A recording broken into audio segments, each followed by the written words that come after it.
हजारों वर्ष पहले की बात है। वृंदावन शहर में नेहा नाम की एक लड़की अपने माँ पिताजी के साथ रहती थी।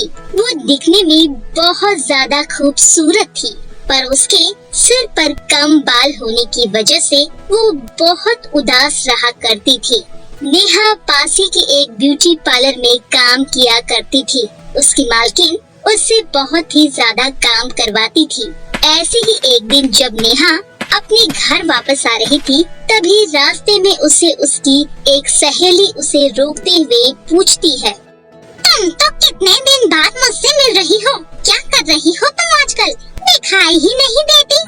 कुछ नहीं, बस पास वाली ब्यूटी पार्लर की दुकान पर काम करती हूँ। अगर तुम्हें भी कुछ काम करवाना हो तो तुम वहाँ पर आ सकती हो। मैं अपनी मालकिन से कहकर तुम्हें कुछ डिस्काउंट भी दिलवा दूंगी। अच्छा ठीक है, मुझे कोई भी काम होगा तो मैं वहाँ पर जरूर आऊंगी। अच्छा सुन, मेरे घर पर आज शाम को पार्टी है। मैंने अपनी सभी सहेलियों को अपने घर पर बुलाया है, तो तू भी वहाँ पर जरूर आना, ठीक है ना? अच्छा ठीक है, मैं पार्टी में जरूर आऊंगी। चलो ठीक है, अब मैं चलती हूँ। ये कहकर नेहा वहाँ से चली जाती है और शाम होते ही उन्हीं कपड़ों में अपनी सहेली के घर पर चली जाती है। नेहा को उन कपड़ों में देखकर वहाँ उसकी सहेलियाँ उसका खूब मजाक उड़ाती है। अरे लगता है ये कोई भिखारन खाना मांगने आ गई है, पर ये बिना पूछे घर के अंदर कैसे चली आई? इसको अभी के अभी इस घर से बाहर निकालो। नहीं नहीं, मैं कोई भिखारी नहीं हूँ, बल्कि मैं तो अंजलि की दोस्त हूँ। उसने ही मुझे पार्टी में बुलाया है।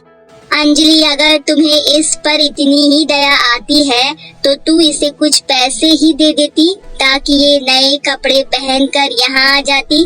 तुमने इस भिखारी को इस पार्टी में बुलाकर हमारी बेइज्जती की है। अब हम यहाँ पर एक मिनट भी नहीं रुकेंगे।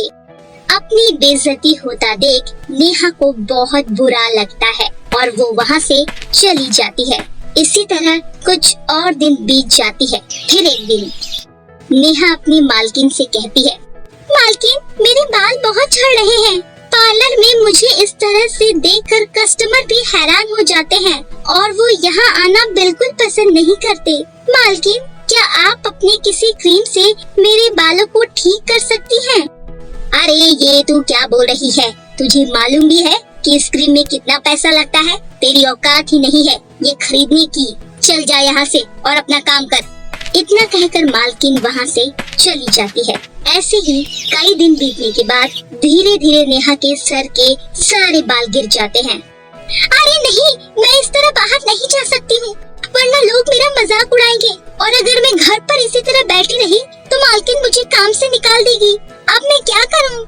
ये सोचकर नेहा जंगल की तरफ जाती है। तभी ऊपर आसमान में उड़ रही सिंड्रेला परी की नजर नेहा पर पड़ती है। उसे नेहा पर दया आ जाती है और वो परी नेहा के पास जाती है और कहती है, रुको नेहा, मैं तुम्हारी मदद करना चाहती हूँ। चलो मेरे साथ, मैं तुम्हें कुछ देना चाहती हूँ।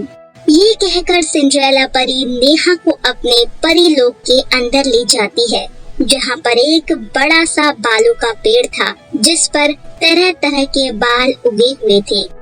इस पेड़ के बाल सभी के सिर पर अच्छे से सेट हो जाते हैं और वो एकदम असली हो जाते हैं।